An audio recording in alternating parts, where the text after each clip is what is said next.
Hi there, in this Database.Show video, we have reworked the navigation of the web app. This has been done in an attempt to minimize the navigation steps. As a result, we use TreeViews for the navigation. Using the toolbar, we add a new database profile. Because this is a new profile, its schema will be read and uploaded to Database.Show. We select the database profile we have just added. In the middle tree we are provided with all the tables. We can then select columns to view all the fields within that table. Selecting the data will then show the data existing in that table.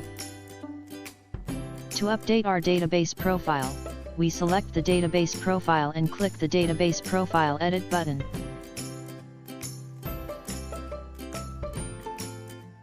We can also delete the profile, by selecting it and then clicking the Delete button.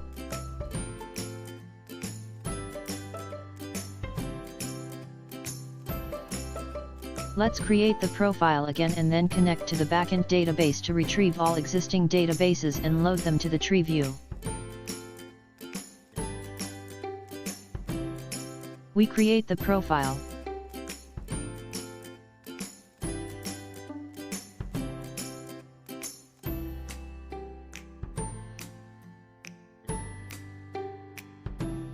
It is then loaded to the tree.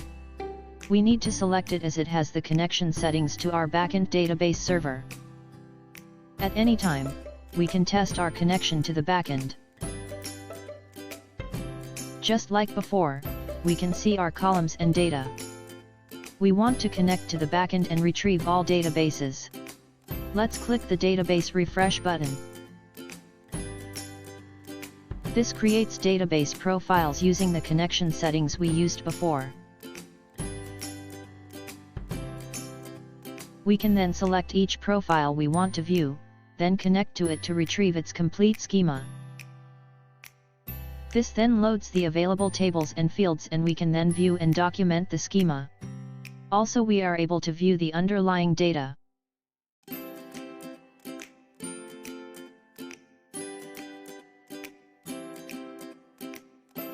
Let's connect to Northwind and extract the schemas.